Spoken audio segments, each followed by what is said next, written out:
सहेली।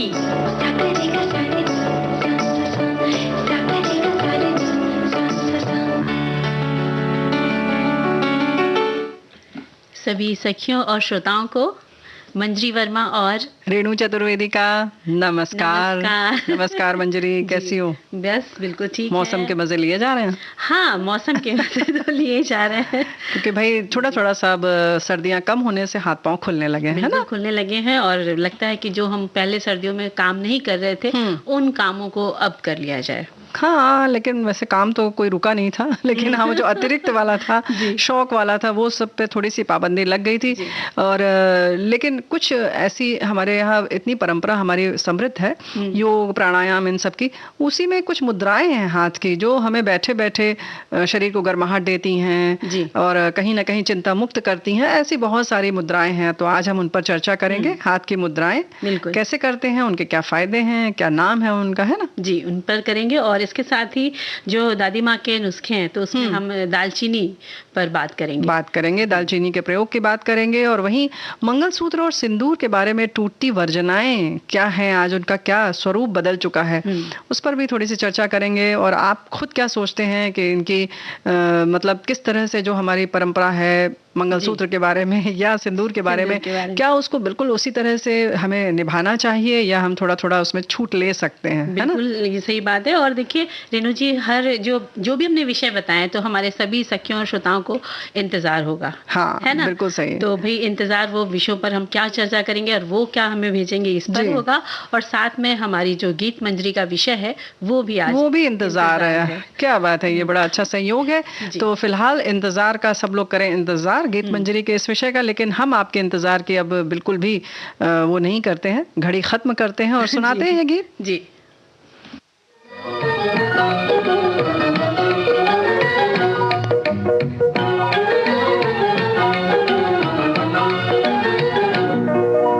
कितना मीठा होता है, कितना प्यारा होता है, किसी के प्यार में खो जाना किसी का हो जाना, किसी का हो जाना। कितना मीठा होता है, कितना प्यारा होता है, किसी के प्यार में खो जाना किसी का हो जाना, किसी का हो जाना।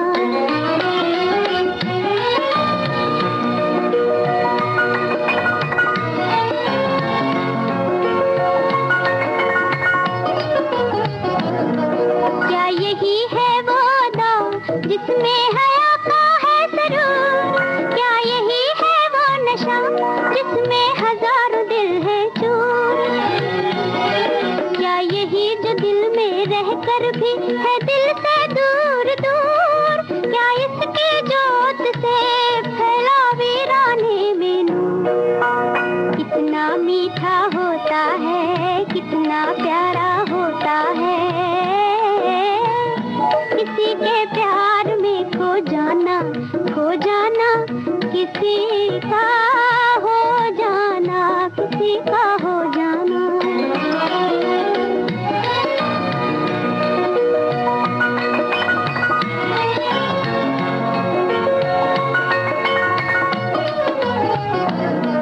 क्या यही है वो निगाह जिस पर फिदा अंदाज है? क्या यही है वो सदा जिस पर वफा को नाज है? क्या यही रसीले गीतों का सुरीला साज है? क्या दुनिया की खुशियों का ये सुहाना राज है? कितना मीठा होता है, कितना प्यारा होता है, किसी के प्यार में खो जाना किसी का हो जाना, किसी का हो जाना। कितना मीठा होता है, कितना प्यारा होता है, किसी के प्यार में खो जाना किसी का हो जाना, किसी का हो जाना। तो कितना प्यारा होता है किसी के उसमें प्यार में हो जाना। तो ये गीत हमने लिया था 3 बत्ती 4 रास्ता फिल्म से, और आवाज़ तो भाई लता मंगेशकर जी की जी हाँ, सभी जानते हैं। तो हम लोग बात कर रहे थे कि हाथ की मुद्राओं के बारे में हम लोग बातें करेंगे।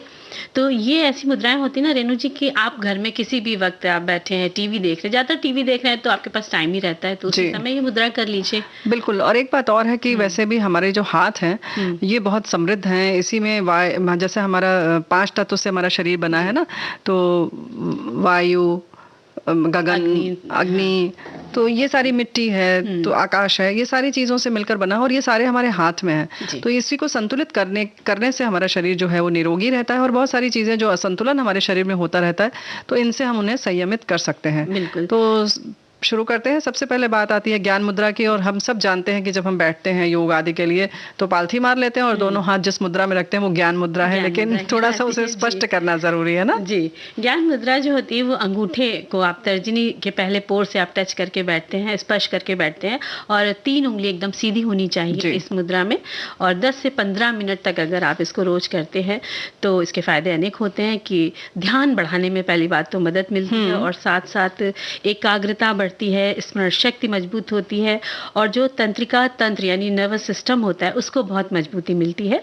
और बच्चों को अगर ये करने को कहते हैं तो बच्चों में ध्यान लगेगा, पढ़ाई में वो तेज होंगे, और तनाव और जो अवसाद यानी डिप्रेशन जैसी समस्या होती है, बेचैनी होती है, तो उसमें भी ये मुद्रा बहुत फायदा करती है। और खास तौर पर हमारी जो बुद्धि है या सिक्स सेंस ब्रेन है या जो अंतर्ज्ञान है, इंट्यूशन है, उसको ये ज्ञान मुद्रा बढ़ाती इसलिए है क्योंकि ये जब हमारी बाकी जो इंद्रियां हैं उनको संतुलित करती है, या कहना चाहिए कि उन पर लगान लगाती है ना। तो जब लगाम लग जाती है, उन पर एक अंकुश सा लग जाता है, वो हमारे वश में हो जाती हैं, तो जाहिर है कि हमारा पूरा ध्यान जो है वो ज्ञान की तरफ जाता है, और ऐसे में बच्चों की पढ़ाई हो चाहे हमारा जो भी काम हो वो बड़े आसानी से होता है ना।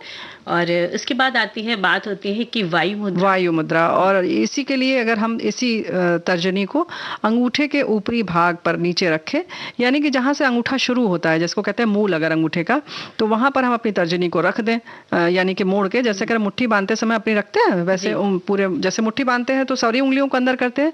इसमें सिर्फ आपको अपनी जो इंडेक्स फिंगर कहते हैं या तर्जनी कहते हैं, या जो सबसे पहले अंगूठे के बाद होती है, उसको वहां पर रख ले, यानी कि अंगूठे के मूल पर, और फिर उसके बाद अंगूठे को से उस उंगली को दबाएं।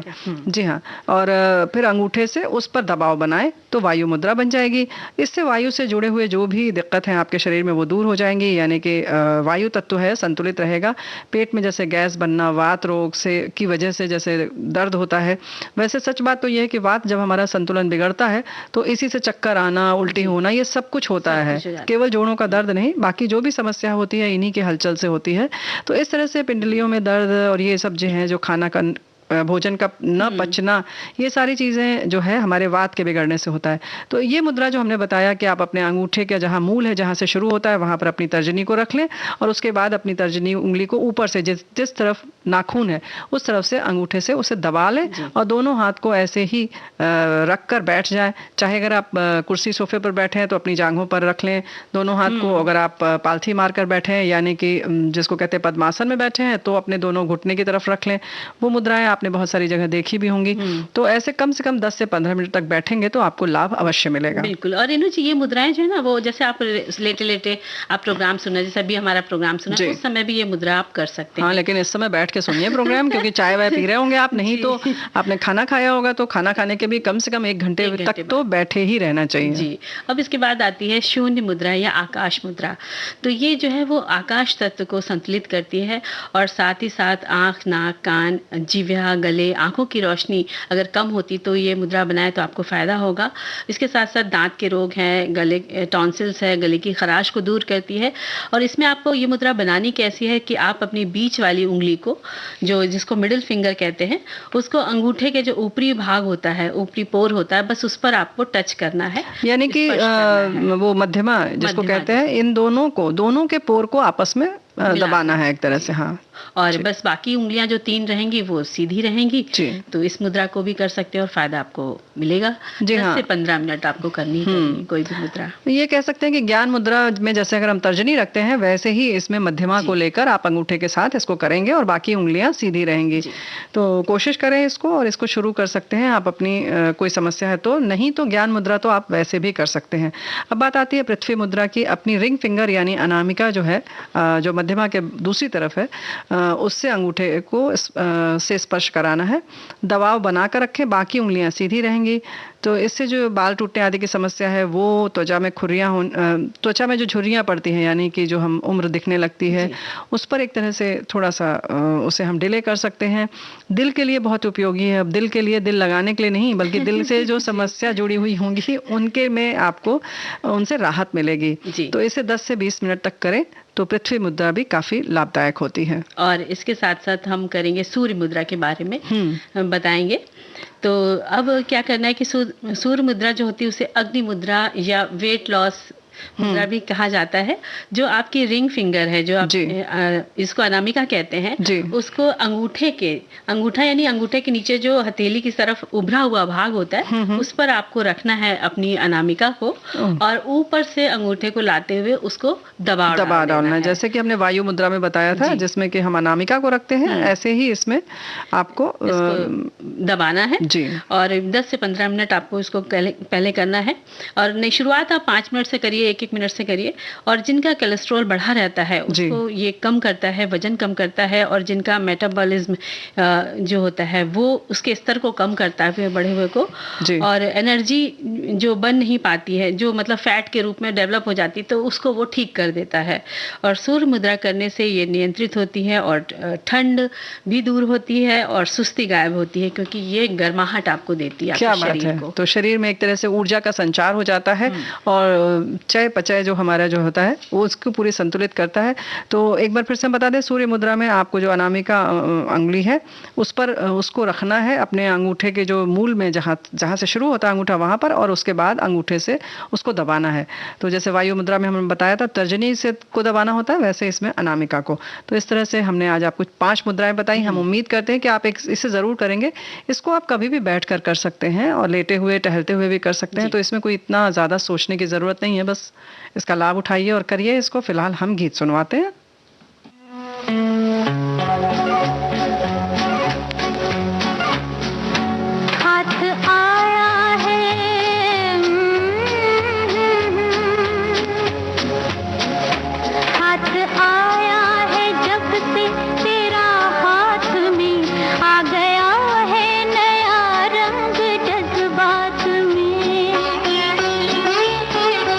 मैं कहाँ हूँ मुझे ये खबर ही नहीं, तेरे कदमों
न ठुकराऊंगा, बल्कि तस्वीर जज्बात बन जाऊंगा।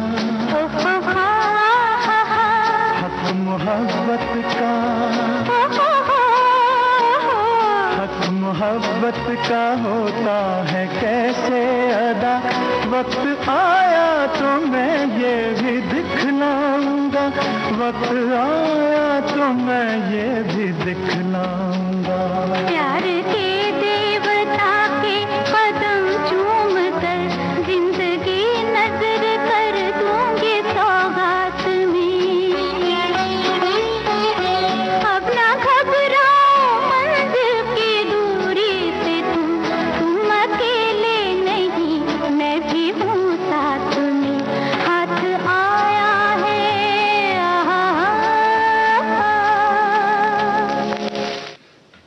हाथ आया है फिल्म दिल और मोहब्बत का ये गीत हमने अभी सुना।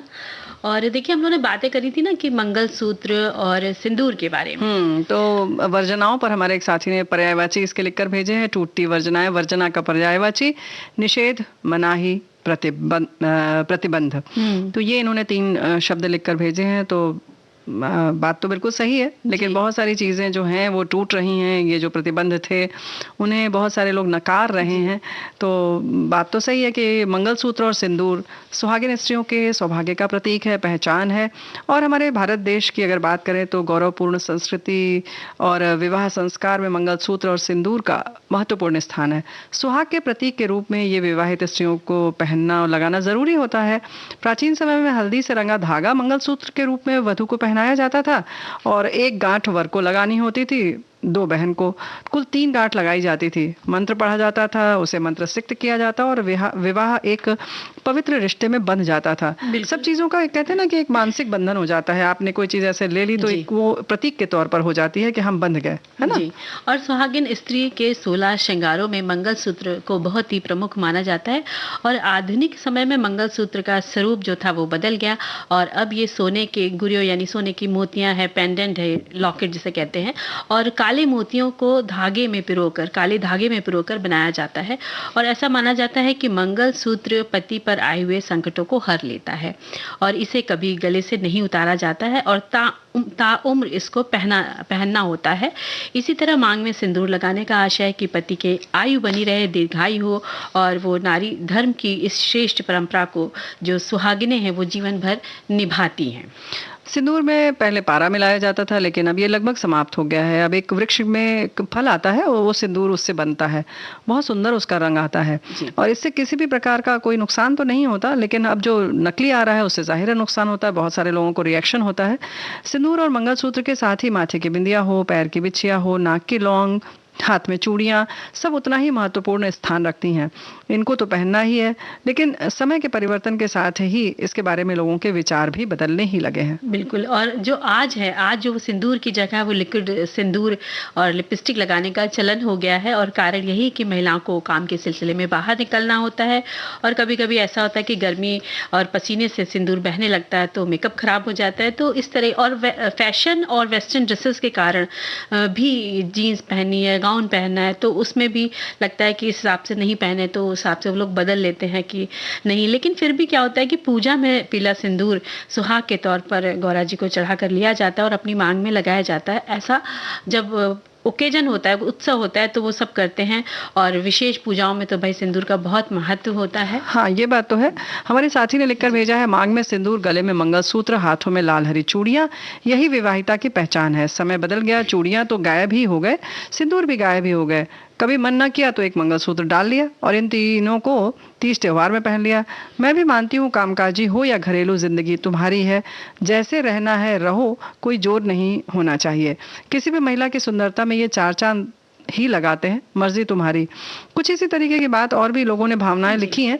लेकिन ये बात बिल्कुल सही है कि कई बार हमारी जो बहनें हैं वो काम पर जाती हैं, ऑफिस है, ड्रेस कोड है, बहुत सारे ऐसे वस्त्र हैं जिनके साथ ये अच्छा नहीं लगता, बड़ा विरोधी सा लगता है।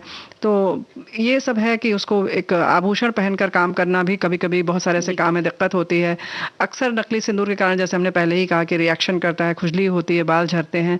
तो इन सब समस्याओं के कारण भी ये जो परंपराएं हैं वो नहीं निभा सकते और हमें उन्हें छोड़ छोड़ना पड़ता है। और देखिए हमारी एक सखी ने और लिखकर भेजा है कि मंगलसूत्र एक गहना है, खास शादी में इसे जोड़ना कोई ज़रूरी नहीं है, किसी खास समाज की ये रीत हो सकती है। सिंदूर की परंपरा भी कुछ ऐसी ही है, पर हाँ सिंदूर मांग में जचता बहुत है, किसी भी औरत की सुंदरता में चार चांद लगा देता है, पर यदि कोई नहीं लगाना चाहे तो इसे कोई अपशकुन नहीं मानना चाहिए। बिल्कुल सही बात है जी। और सिंदूर और मंगलसूत्र से पता चलता है कि फला महिला विवाहित है, ऐसा भी मानना है। और कई बार महिलाएं अपनी सुरक्षा के लिए भी पहनती हैं, लगाती हैं। और दूसरी दृष्टि से देखा जाए तो लाल रंग जो है समृद्धि, खुशी और शक्ति का प्रतीक है, और इससे स्वास्थ्य तो अच्छा रहता ही है, पर ये हमें सोचना है कि क्या सिंदूर लगाने भर से स्वास्थ्य अच्छा रहेगा, यहाँ पर ये भी सोचना है। बिल्कुल सही बात है ना। और क्या हमें और बातों का ख्याल नहीं रखना है। ऐसा कहा जाता है कि सिंदूर लगाने से तनाव कम होता है, और सिंदूर को पिट्यूटरी ग्रंथि तक लगाना चाहिए, यानी कि अपनी मांग को अच्छे से भरना चाहिए, ऐसा कहा जाता था। लेकिन आजकल के आधुनिक समय में ये चीजें बदलती जा रही हैं। बिल्कुल। और फैशन के चक्कर में कहें या कभी कभी हमारे व्यवसाय की आवश्यकता होती है, तो ये चर्चाएं तो होने लगी हैं कि ये सारी परंपराएं हमारे लिए ही क्यों। आधुनिक परिवेश में ये भी हम सोचते हैं कि क्यों महिलाएं ही, हम बहनें ही सिंदूर, मंगलसूत्र, बिछिया, लौंग, चूड़ियाँ, नथिया, ये सब क्यों पहने, हार क्यों ही पहने, है ना। तो ये क्या काम, मतलब क्यों ऐसा किया जा रहा है। लेकिन आजकल इन सब के प्रति हमारी बहनों की सोच बदलती जा रही है, और उनका मानना है कि रिश्ते की डोर इनसे ही नहीं चलती, बल्कि आपसी प्रेम, प्यार, विश्वास से मजबूत होती है। एक दूसरे के प्रति जो कर्तव्य है निभाने से होती है, एक दूसरे का ध्यान रखने से होती है, परवाह करने से होती है। तो हम एक दूसरे का ध्यान रखें, रिश्तों के प्रति ईमानदार रहें, इन सब से निभता है रिश्ता, है ना। और जो विवाह किया है उसे स्वतंत्र रूप से निभाए, ना कि इन बंधनों में ही पड़े रहे। माना कि ये नारी का श्रृंगार है, आभूषण है, सुख सौभाग्य का प्रतीक है, लेकिन प्रश्न यही उठता है कि क्या इनके कर लेने भर से ही सब कुछ संभव हो पाएगा। और देखा जा रहा है कि आज प्रतिस्पर्धा का युग है, प्रगतिशील विचारों का समय है, तो गृहस्थी की गाड़ी अकेले नहीं चलती, इसलिए महिलाओं को तो काम करना ही पड़ता है। और जब वो काम करने जाती हैं तो वो अपने हिसाब से तैयार होती हैं कि काम में असुविधा ना हो जी। और वो इसका त्याग नहीं करती, बल्कि आज भी खास मौकों पर, उत्सवों पर वो सजती संवरती है, श्रृंगार करती हैं, और पूजा अनुष्ठान में खूब मन से वो तैयारी भी करती है। और खूब अच्छा लगता है जब इस दिन वो तैयार होते हैं। और सच पूछा जाए तो सजी सवरी नारी तो बहुत खूबसूरत लगती ही हैं। लेकिन इन सब से ऊपर है कि हम अपने कर्तव्य का निर्वहन कैसे करें, और बाकी चीज़ों की किस तरह से हम ईमानदारी से निभाते हैं। और ईमानदारी की बात आती है तो भाई गीत सुनाने में हम पूरी तरह से ईमानदार रहते हैं।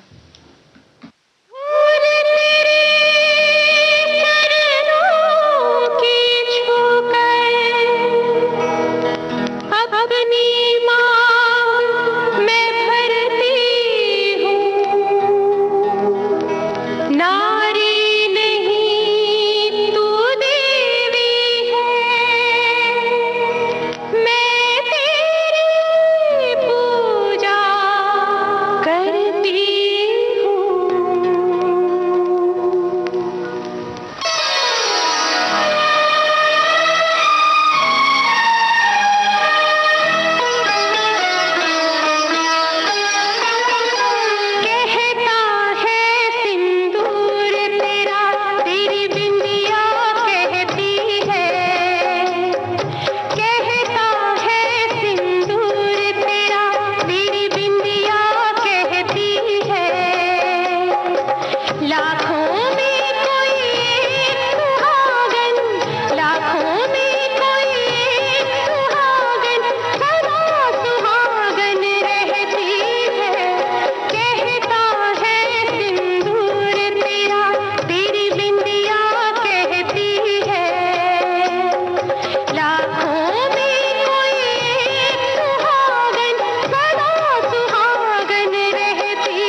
सदा सुहागन फिल्म का ये गीत हमने सुना, सदा सुहागन फिल्म का। और रेणु जी, हमारी ये जो सखी है, उन्होंने बहुत प्यारा सा कमेंट लिखकर भेजा है कि विषयों की प्रशंसा करते हुए इन्होंने लिखा है कि मंगलसूत्र और बिंदी पर बताना चाहूंगी कि हम लोग मराठी परिवार से हैं। हमारे यहाँ मंगलसूत्र बिंदी अत्यंत आवश्यक मानी जाती है, पर मुझे दुख इस बात का होता है कि पति के न रहने पर इसे पहनना उचित नहीं समझा जाता। बस बहुत बुरा लगता है।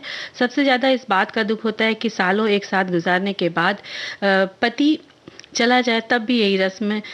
मैं एक बात बताना चाहती हूँ कि मेरी एक आंटी है, वो जो आज भी यही कहती है कि हमारे पति को ऐसे हमारा तैयार रहना पसंद था, तो मैं ऐसे ही रहूँगी। हमें इससे किसी ने इसका विरोध ही नहीं किया, हम में से किसी ने।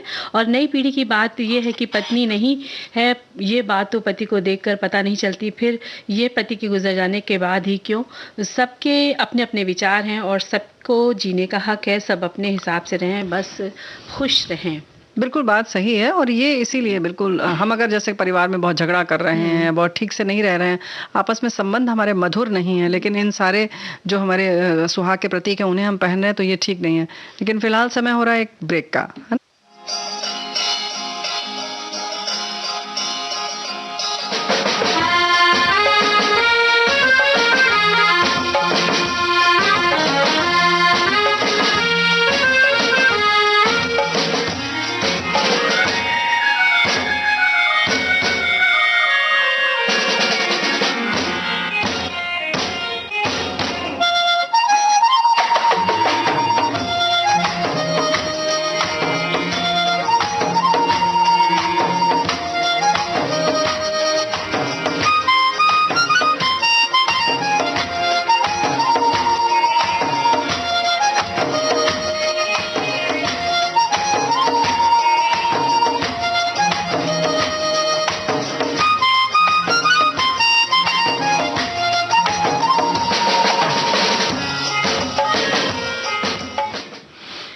तो हम बात कर रहे थे कि किस तरह से ये जो प्रतीक हैं हमारे सुहाग के कह लें या हमारे जिंदगी के या एक सुमधुर संबंधों के प्रतीक होने चाहिए, ना कि सिर्फ सुहाग के प्रतीक होने चाहिए कि हमारा कैसे हमारा रिश्ता कैसा है, आपसी रिश्ता वो ज्यादा महत्वपूर्ण है, उसमें कितनी ऊष्मा बनी है, बची हुई है, कितनी हमारे उन पर ध्यान देना बहुत आवश्यक है।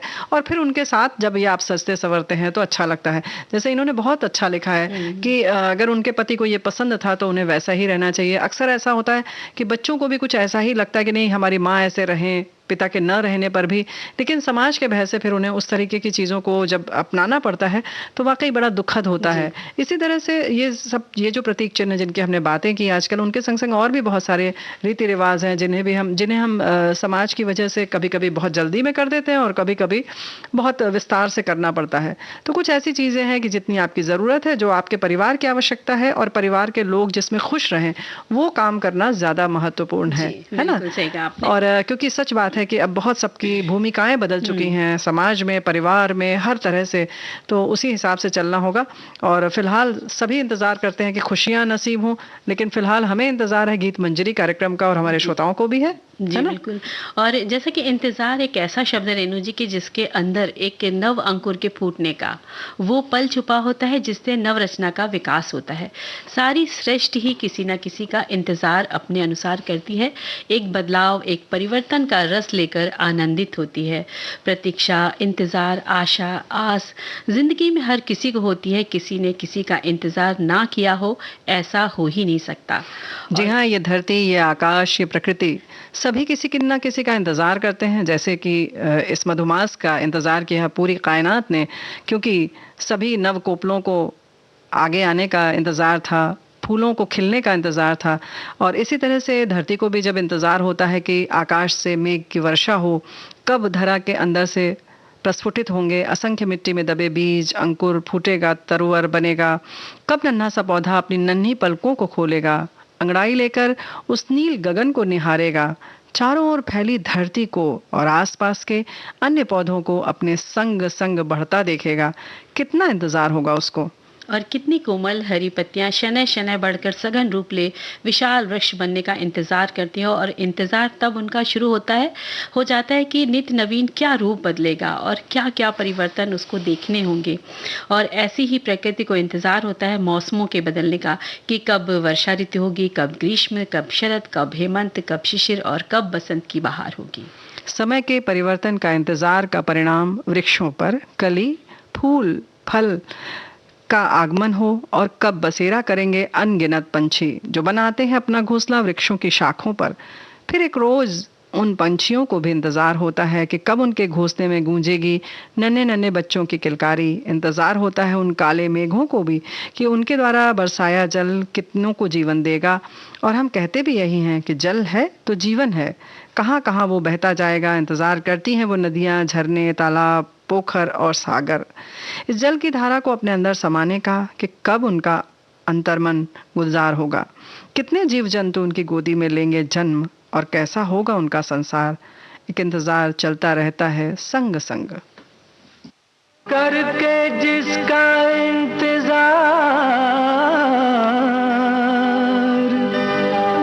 मेरा दिल गया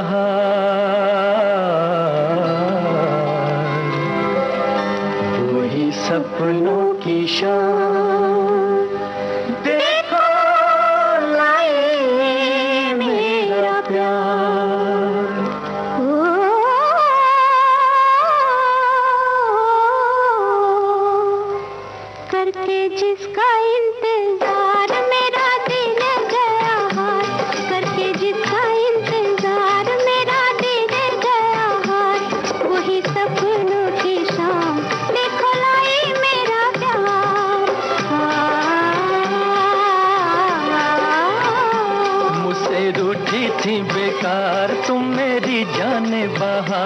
मुझसे रूठी थी बेकार तुम मेरी जाने बाहर। पूछो अपने ही दिल से क्या झूठा था मेरा प्यार।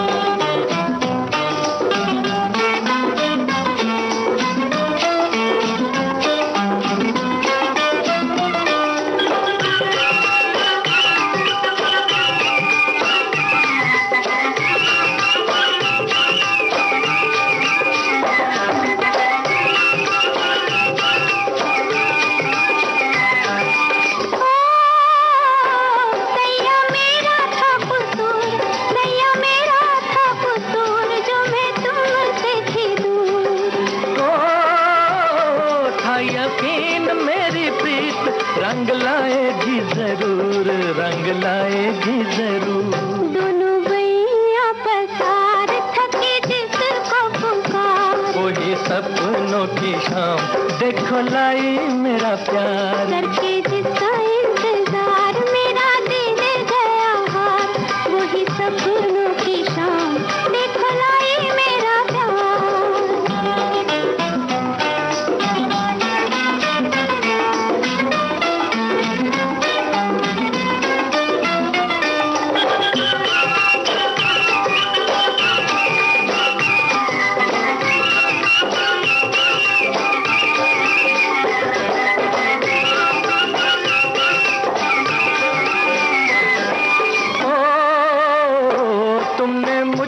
समझा गैर तुमने मुझको समझा गैर, किया मुझसे था बैर। सैया मैंने दिन रैन मांगी बिंदिया की खैर, मांगी बिंदिया की खैर। जिस पे सब कुछ हार मिटने को था मैं तैयार। वही सपनों की शाम देखो लाई मेरा प्यार। मुझसे रूठी थी बेकार तुम मेरी जाने बाहर। पूछो अपने ही दिल से क्या झूठा था मेरा प्यार। करके जिसका इंतजार मेरा दिल गया हार, वही सपनों की शाम देखो लाई मेरा प्यार।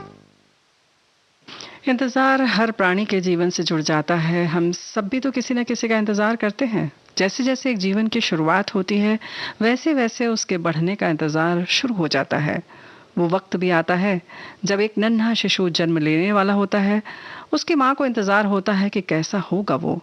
उसकी भोली मुस्कान, धीरे धीरे उसके बोलने का इंतज़ार, उसके चलने का इंतज़ार, उसके सब कुछ हाव भाव का इंतज़ार, उसके देखने का इंतज़ार, कैसे वो चलेगा, कैसे वो एक दिन अपने जीवन को जिएगा, इन सभी बातों का इंतज़ार रहता है। और अब बात आती है कि रिश्तों में बंधने का इंतज़ार, चाहे वो माँ का बेटे के साथ हो, उसके आने का, उसकी सफलता का इंतज़ार हो, और वहीं पर एक पत्नी को अपने पति का इंतज़ार होता है, भाई बहन को एक दूसरे से राखी पर मिलने का इंतज़ार होता है, और इंतज़ार होता है प्रेमी को प्रेमिका का, और मोहब्बत करने वालों को इकरार और इनकार का भी इंतज़ार रहता है।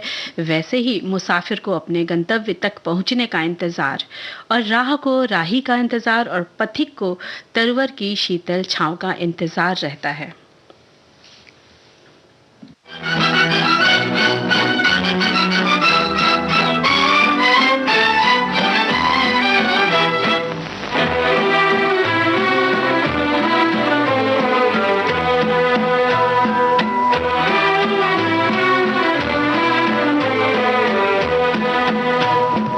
आजा के इंतजार में जाने को है बहार भी, तेरे बगैर जिंदगी, तेरे बगैर जिंदगी दर्द बन के रह गई।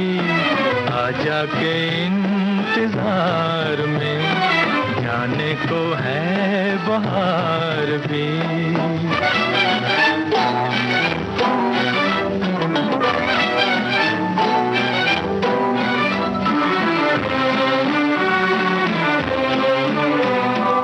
अरमान लिए बैठे हैं हम, सीने में है तेरा ही गम।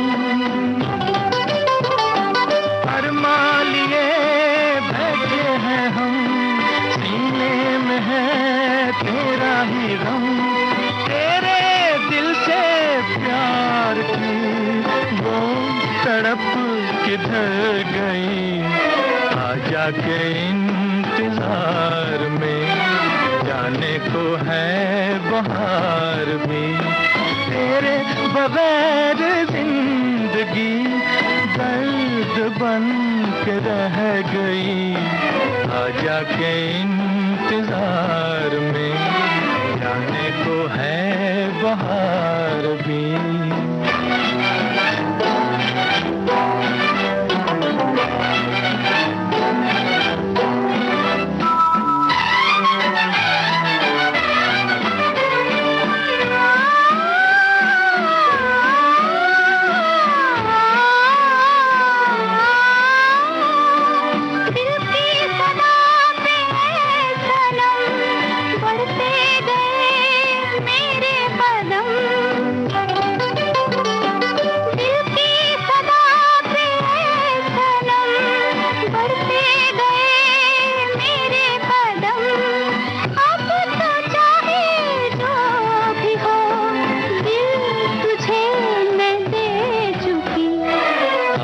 के इंतजार में जाने को है बहार भी।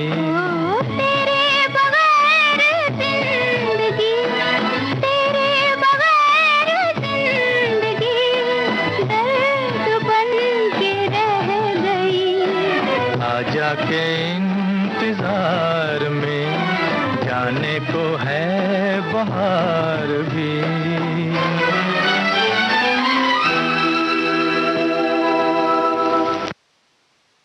दोस्त का इंतज़ार मात्र शब्द ही नहीं है, इसके अंदर समाहित है अनगिनत आशाएं, मंजिलें। अगर हम बहुत गंभीरता से सोचें तो पाएंगे कि हमारे मस्तिष्क को किस चीज़ का इंतज़ार रहता है। वे अच्छे विचार हो सकते हैं, उत्कृष्ट आविष्कार हो सकते हैं, कुछ कल्पना हो सकती है। जब हम लिख रहे हैं तो हम खुद इंतज़ार करते हैं कब विचारों की अविरल धारा हमारे अंदर प्रवाहित हो, जो कहीं भी किसी से मिलेगी नहीं, वो हमारी अपनी होगी, खुद की होगी। ये इंतज़ार ही है। और वैसे ही यदि कोई कवि, गीतकार, शायर या संगीतकार है, उन्हें भी तो अच्छी रचना का, अच्छे बोलों का और मधुर लय के बनने का इंतज़ार होता है। और फिर यहीं से जन्म होता है अपने आप को प्रस्तुत करने का इंतज़ार, ख्याति प्रसिद्धि पाने का इंतज़ार। कैसे उसकी पहचान बने और कैसे वो कुछ अनोखे अद्भुत कार्य कर सके। नौकरी पाने से लेकर प्रमोशन, सैलरी, सबका ही तो हम सब इंतज़ार करते हैं। किसी के आने की आहट पर कान लगे रहते हैं और हर पल हर घड़ी आंखें लगी रहती हैं। होता है उसका इंतज़ार और दिल भी किसी न किसी का इंतज़ार बेचैन होकर करने लग जाता है। जी हाँ, इंतज़ार का दौर सारी ज़िंदगी चलता रहता है। इंतज़ार की घड़ियाँ जितनी लंबी होती हैं उतनी ही खुशी भी हासिल होती है। जब इंतज़ार की घड़ियाँ ख़त्म हो जाती हैं और इंतज़ार करने में कभी कभी वो खुशी हासिल हो जाती है, उसकी बात ही कुछ और होती है। काश तुम आते, बेजान शाखों पर अनगिनत पुष्प खिल जाते, न रहती फिर कोई शाख अधूरी, न होता अधूरेपन का एहसास, उन दरख्तों पर भी गूंज उठता कोई गीत, हो जाता फिर चमन का गुलिस्तां गुलजार, चली आती बागों में भी लहराती बहार। थम जाता क्या वो इंतज़ार? शायद हाँ भी और नहीं भी, क्योंकि एक के बाद दूसरी बातों का इंतज़ार तो होने ही लग जाता है।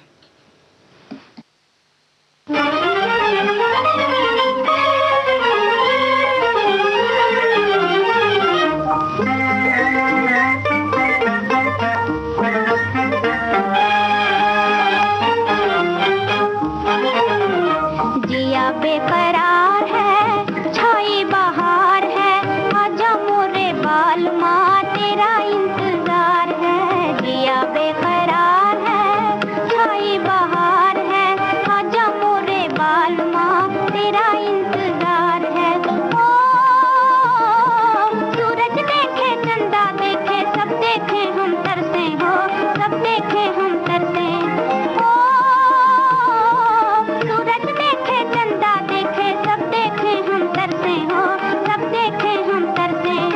जैसे बरसे कोई बदरिया ऐसे अखियां बरसे, जैसे बरसे कोई बदरिया ऐसे अखियां बरसे, ऐसे अखियां बरसे। जिया बेकरार है, छाई बहार है, आजा मोरे बालमा तेरा इंतजार है। जिया बेकरार है।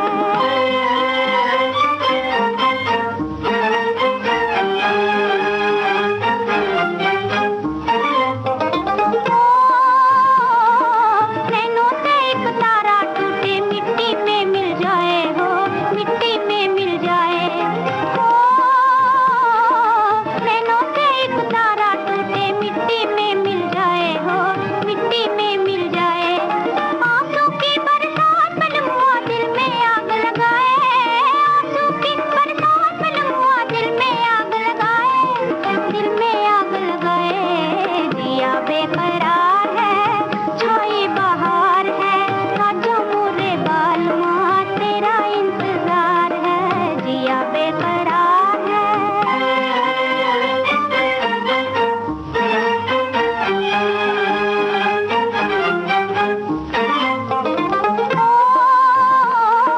तुझको नजरें ढूंढ रही है, मुखड़ा तो दिखला जा हो, मुखड़ा तो दिखला जा।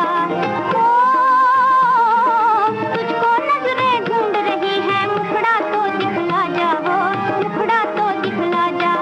रास्ते पर हूँ आस लगाए, आने वाले आजा, रास्ते पर हूँ आस लगाए, आने वाले आजा, आने वाले आजा। जिया बेकरार है, छाई बहार है, आजा मोरे बालमा तेरा इंतजार है। जिया बेकरार है, छाई बहार है, आजा मोरे बालमा तेरा इंतजार है। जिया बेकरार है। तो कभी-कभी तो कई रातें इंतज़ार में गुजर जाती हैं। उस वीर सिपाही की जो सरहद पे बैठा घर वापस आने की बाट जोहता रहता है और इंतज़ार में छुपा होता है त्याग, प्यार, समर्पण, उम्मीद, आशाएं, जो हर पल किसी न किसी रूप में पनपती रहती हैं। और इंतज़ार में सागर सी गहराई है और जिसके अंदर अनगिनत छुपे होते हैं जीवन के सुख दुख के मोती। और इसी इंतज़ार पर लिखे गए हैं कितने शेर। जी हाँ, खुमार बाराबंकी ने लिखा है, ओ जाने वाले आ के तेरे इंतज़ार में रास्ते को घर बनाए, ज़माने गुजर गए। तो कुछ इस तरह से अनगिनत हैं और हमारे बहुत सारे साथियों को भी याद आ रहे होंगे। फिलहाल जो है इंतज़ार करते करते हम अब पहुंचने वाले हैं वैसे तो कार्यक्रम की समाप्ति की ओर, लेकिन फिलहाल दालचीनी के गुण कैसे हम भूल जाएं, ये तो बिल्कुल सही बात है कि दालचीनी के जो गुण हैं वो तो हमने बताना ही है और बहुत सारी चीज़ें हैं। हमारे साथी ने लिखा है, वैसे जो हमने कहा कि परंपराओं की जो बात की उसमें उन्होंने कहा कि विचार कर गलत परंपरा को हटाना अच्छी बात है। तो कुछ ऐसी बातें हमारे बहुत सारे साथियों ने अच्छी अच्छी बातें लिखकर भेजी हैं और दालचीनी के बारे में भी बहुत सारे लोगों ने लिखा है। लेकिन फिलहाल जो ये मसाले होते हैं हमारे घर की शोभा होते हैं और हमारे स्वास्थ्य के लिए भी बहुत लाभदायक होते हैं। तो हम इसकी बातें करेंगे थोड़ी सी इंतजार की बाद। एक गाना सुनते हैं रेणु जी, फिर हम बात करते हैं।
तो हम लोग बात कर रहे थे कि दालचीनी के बारे में। नहीं, कहाँ बात कर रहे थे? ये जो गीत सुना वो किस फिल्म का था ये तो बताया ही नहीं तुमने भाई। ये हमारा जो गीत था वो जब जब फूल खिले फिल्म का ये गीत था।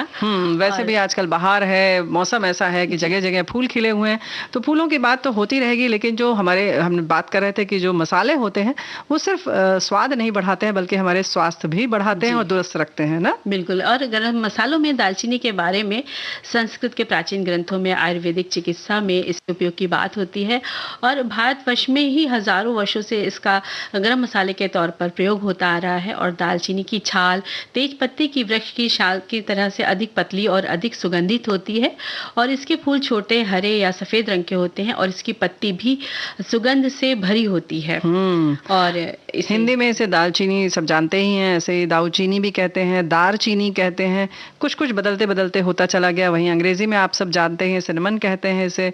संस्कृत में त्वक, स्वादित, तनुत्वक, दारुसिता और वड़ांग उत्कट भी कहते हैं इसे। बिल्कुल है ना जी। और दालचीनी के सेवन से पाचन तंत्र संबंधी विकार, दांत व सिर दर्द, चर्म रोग, मासिक धर्म संबंधी परेशानियां ठीक की जा सकती हैं। और दालचीनी जो होता है भूख बढ़ाने के लिए उसको शुंठी चूर्ण एक होता है, उसमें इलायची और दालचीनी की समान मात्रा में पीस करके मिला लिया जाता है और भोजन से पूर्व अगर खाते हैं इसको तो भूख बढ़ती है, ऐसा कहते हैं। हाँ बिल्कुल, नहीं बढ़ती है, कहने की क्या बात है। और वैसे भी गुजराती में इसे तज और पंजाबी में दालचीनी कहते हैं, किरका कहते हैं इसे। ऐसे ही तेलुगु में इसे लवंगमू कहते हैं और तमिल में भी इसको कहते हैं लवंग पत्ते कहा जाता है ना, कहा जाता है। और दांत का जब दर्द होता है तो दालचीनी का तेल रुई में भिगो कर लगाने से बहुत लाभ होता है। अच्छा।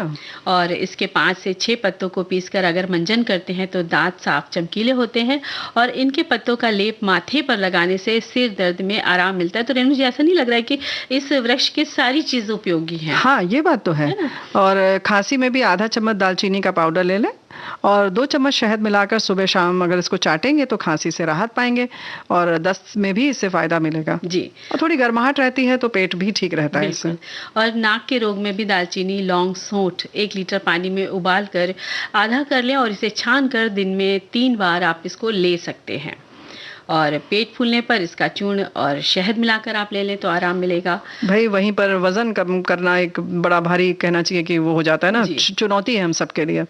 तो इसमें भी 1 गिलास गर्म पानी, दालचीनी पाउडर और शहद के साथ अगर लेंगे तो आपको ज़रूर फ़ायदा होगा। और गठिया में इसके पत्तों को तेल में गर्म करके लगाएं, मालिश करें तो आराम होगा। और दालचीनी का पाउडर 2 छोटी चम्मच और दूध मिलाकर उबालकर पिएं, अच्छी नींद आती है और कहते हैं कि ब्लड शुगर कंट्रोल और पाचन अच्छा रहता है। और वैसे अगर हम खाने की बात करें तो चाहे वो बिरयानी हो या जिसको कहते हैं वेज बिरयानी हो या मतलब मांसाहारी भोजन हो, इन सब में दालचीनी बहुत फायदेमंद है और बहुत स्वाद बढ़ाता है। इसकी खुशबू जो होती है बिल्कुल अलग तरीके की आती है और जो मतलब कहना चाहिए ना कि जो बोलती है खुशबू वो वाली चीज आती है। और दालचीनी की चाय भी कही जाती है कि पिए तो बहुत अच्छा रहता है। तो इस तरह की दालचीनी तो भाई बहुत चीजों में उपयोगी है।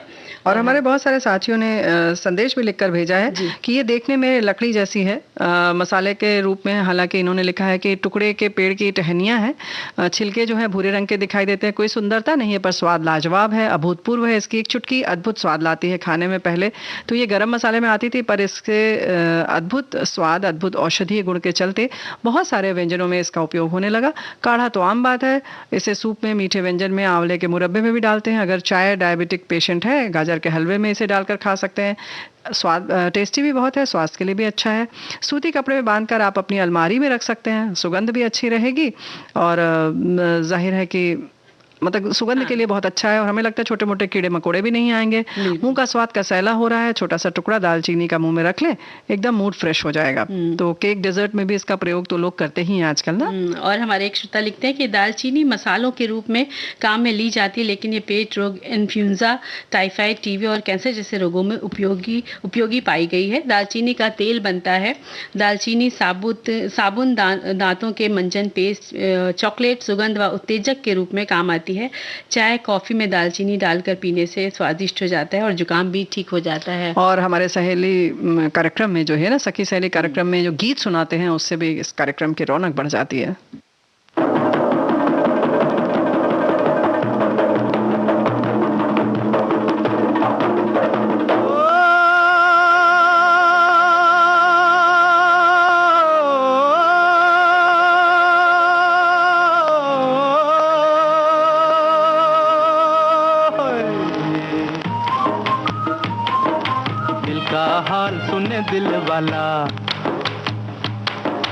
दिल का हाल सुने दिल वाला, सीधी सी बात न मिर्च मसाला, कह के रहेगा कहने वाला, दिल का हाल सुने दिल वाला।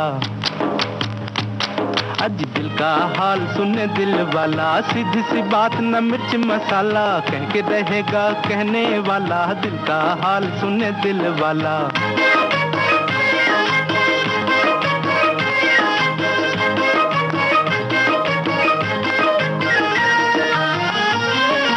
छोटे से घर में गरीब का बेटा, मैं भी हूँ माँ के नसीब का बेटा। ओ छोटे से घर में गरीब का बेटा, मैं भी हूँ माँ के नसीब का बेटा। रंजो हम बचपन के साथी, आंधियों में जली जीवन बाती, भूख ने है बड़े प्यार से पाला। दिल का हाल सुने दिल वाला, सीधी सी बात न मिर्च मसाला, कह के रहेगा कहने वाला, दिल का हाल सुने दिल वाला।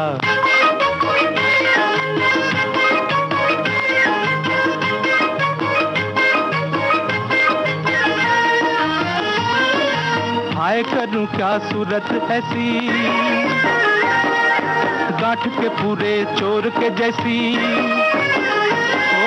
हाय करूं क्या सूरत ऐसी, गांठ के पूरे चोर के जैसी। चलता फिरता जान के एक दिन, बिन देखे पहचान के एक दिन, बांध के ले गया पुलिस वाला। दिल का हाल सुने दिल वाला, सीधी सी बात न मिर्च मसाला, कह के रहेगा कहने वाला, दिल का हाल सुने दिल वाला। इसी के साथ सखी सहेली कार्यक्रम समाप्त करने की अनुमति दीजिए और स्वीकार कीजिए रेणु चतुर्वेदी और मंजी वर्मा का नमस्कार।